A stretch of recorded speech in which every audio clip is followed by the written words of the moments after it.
Mesyuarat Majlis Tertinggi telah bermula dengan Majlis Angkat Sumpah Bendahari UMNO baru. Saya ucap tahniah kepada Datuk Seri Panglima Saleh Said Khorek di atas pelantikan sebagai Bendahari UMNO yang baru. Dan saya ucap terima kasih juga pada Yang Berhormat Datuk Husni yang telah menjadi Bendahari UMNO sekian lama, yang telah menjalankan tugas sebagai bendahari dengan begitu baik sekali, dengan penuh integriti. Mesyuarat telah berbincang tentang keadaan keselamatan negara, di mana dengan perkembangan mutakhir ini, maka Majlis Tertinggi berpendapat bahawa soal keselamatan ini perlu diberi keutamaan yang tinggi dan perhatian yang serius oleh semua pihak, sama ada kerajaan, pihak berkuasa keselamatan, hatta rakyat jelata. Ini ekoran daripada beberapa kejadian penculikan di perairan Sabah Timur, masalah pencerobohan senjata di sempadan Malaysia, Thailand, dan beberapa kejadian pembunuhan secara terang-terangan, orang putih kata secara brazen, yang dilakukan. Dan tentu sekali ancaman yang paling serius ialah ancaman IS, dan ini telah pun berlaku.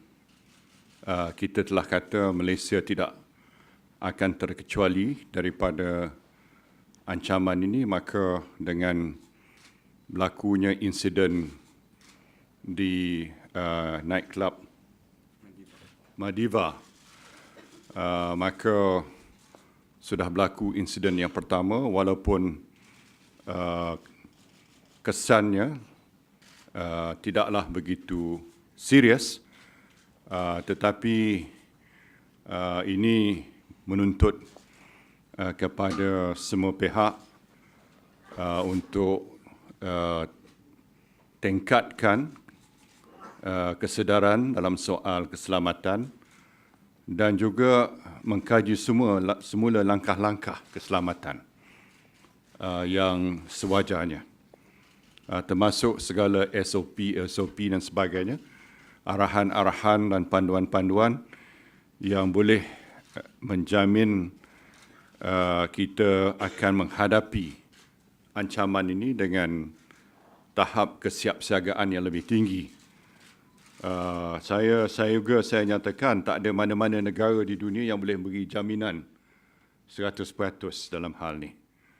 Dengan kejadian demi kejadian hampir tiap-tiap hari di serata dunia, jelas bahawa tidak ada mana-mana negara pun boleh beri jaminan sedemikian rupa. Apa yang boleh kita lakukan ialah untuk tingkatkan kemampuan kita, kesiapsiagaan kita, kesedaran dan segala kerjasama yang dilakukan oleh semua pihak.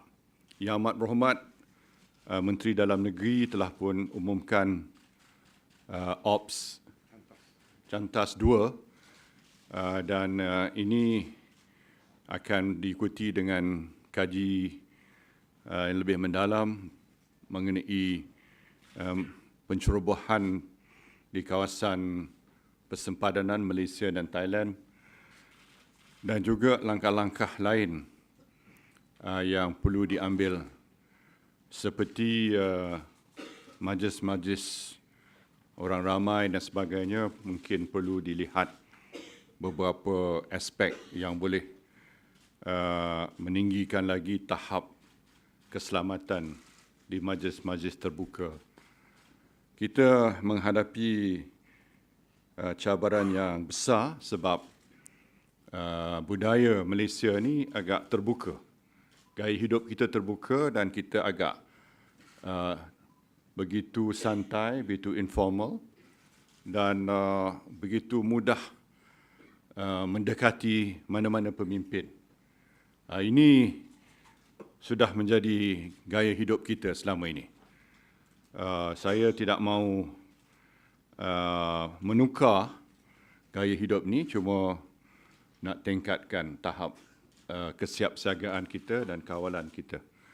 Sebab sebagai pemimpin kerajaan, kita perlu mesra dengan rakyat, dan bila ada majlis seperti majlis Hari Raya terbuka sebagainya, kita terpaksalah bersalaman-salaman dengan ribuan orang yang datang, termasuk juga mereka yang minat untuk berselfie dengan pemimpin dan sebagainya, yang merupakan budaya terbaru minat rakyat Malaysia. Jadi itulah keadaan keselamatan yang saya katakan MT telah diberi taklimat tentang perkembangan semasa, dan MT sedar bahawa tindakan mana saya gariskan tadi perlulah dijadikan sebagai satu new norma baru bagi Malaysia.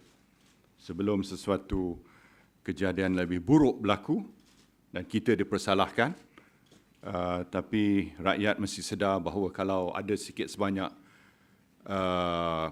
peraturan baru yang lebih ketat, saya harap rakyat faham.